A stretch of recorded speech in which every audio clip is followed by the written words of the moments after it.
कल्पना कीजिए, आप अपने घर के एक अंधेरे कमरे में अकेले बैठे हैं। बाहर रात का सन्नाटा छाया हुआ है। अचानक आपकी मोबाइल स्क्रीन पर एक वीडियो कॉल झिलमिला उठती है। स्क्रीन पर एक सख्त चेहरा, यूनिफॉर्म पहने, पीछे पुलिस स्टेशन जैसा बैकग्राउंड। वो आदमी गंभीर स्वर में कहता है, राजेंद्र तुकाराम सुर्वे, आप डिजिटल अरेस्ट में हैं। आपके आधार कार्ड का इस्तेमाल दिल्ली बम ब्लास्ट और मनी लॉन्ड्रिंग में हुआ है। अगर आपने कॉल डिस्कनेक्ट किया या किसी को बताया तो तुरंत गिरफ्तारी और आपकी पूरी जिंदगी खत्म। ये कोई फिल्मी सीन नहीं, ये मुंबई के भांडुप इलाके में रहने वाले 61 वर्षीय retired bank manager Rajendra Surve की हकीकत थी। 10 मार्च 2026 को शुरू हुई ये वीडियो कॉल 54 दिनों तक चली। 54 दिन, पूरे 54 दिन तक एक बुजुर्ग इंसान को अपने ही घर में कैद रखा गया, सिर्फ एक स्क्रीन के जरिए। कोई ताला नहीं, कोई जेल नहीं, फिर भी वो आजाद नहीं थे। ये है डिजिटल अरेस्ट स्कैम का सबसे खतरनाक सच। सब कुछ शुरू हुआ एक साधारण सा वीडियो कॉल से। सिग्नल ऐप पर आया था। दूसरी तरफ खुद को दिल्ली एटीएस का पीएसआई सिंह बताने वाला शख्स। उसने राजेंद्र जी को बताया कि उनका नाम एक बड़े आतंकी फंडिंग केस में आया है। फर्जी वारंट दिखाया, कोर्ट का ऑर्डर दिखाया, यहां तक कि एनआईए अधिकारियों के साथ लाइव वीडियो कॉन्फ्रेंसिंग भी करवा दी। स्क्रीन पर यूनिफॉर्म वाले लोग, बैज, फाइलें, सब कुछ इतना असली कि विश्वास करना आसान था। आपको 24 घंटे इस कॉल पर रहना होगा, उन्होंने आदेश दिया। कैमरा हमेशा ऑन रहेगा, कमरे से बाहर नहीं निकलना, परिवार को कुछ नहीं बताना, वरना आपकी पत्नी, बच्चे सब फंस जाएंगे। राजेंद्र जी डर गए। वो बैंक के रिटायर्ड मैनेजर थे। सच्चाई और कानून में उनका पूरा यकीन था। उन्होंने सोचा शायद सच में कोई गलतफहमी हो गई है।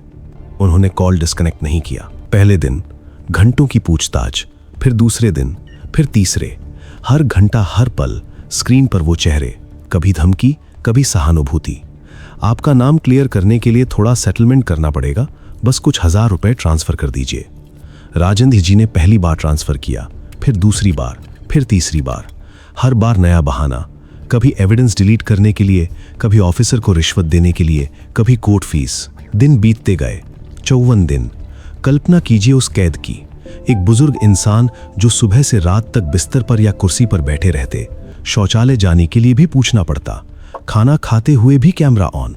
नींद नहीं आती, आंखें थक जाती, लेकिन डिस्कनेक्ट करने की हिम्मत नहीं, क्योंकि हर बार धमकी, अगर कॉल कट हुआ तो हम आपके घर पहुंच जाएंगे। स्कैमर्स का खेल बेहद सूक्ष्म था। वो कई बार कॉल स्विच करते, कभी एटीएस, कभी एनआईए, कभी साइबर सेल। फर्जी आईडी दिखाते, फर्जी ईमेल भेजते, यहां तक कि राजेंद्र जी के बैंक अकाउंट की स्क्रीन शेयरिंग करवाकर खुद ही ट्रांसफर करवाते। कुल 40,90,000 रुपए, बैंक से, शेयर मार्केट से, घर की जमा पूंजी से। राजेंद्र जी ने चुपचाप सब बेचा, ट्रांसफर किया, परिवार को बताया भी नहीं। वो सोचते थे बस ये खत्म हो जाए। क्यों कामयाब होता है ये स्कैम? क्योंकि ये डर पर खेलता है। भारत में हर साल हजारों लोग इस जाल में फंसते हैं। साइबर अपराधियों का गैंग विदेशों से ऑपरेट करता है। वे बांग्लादेश, नेपाल या अफ्रीका से कॉल करते हैं, लेकिन स्क्रीन पर भारतीय पुलिस का चेहरा, fake warrant, fake court room, fake uniform.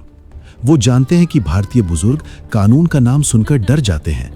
वो जानते हैं कि अकेले रहने वाले लोग आसानी से कंट्रोल हो जाते हैं। 54वें दिन आखिरकार स्कैमर्स गायब हो गए। पैसे खत्म हो चुके थे।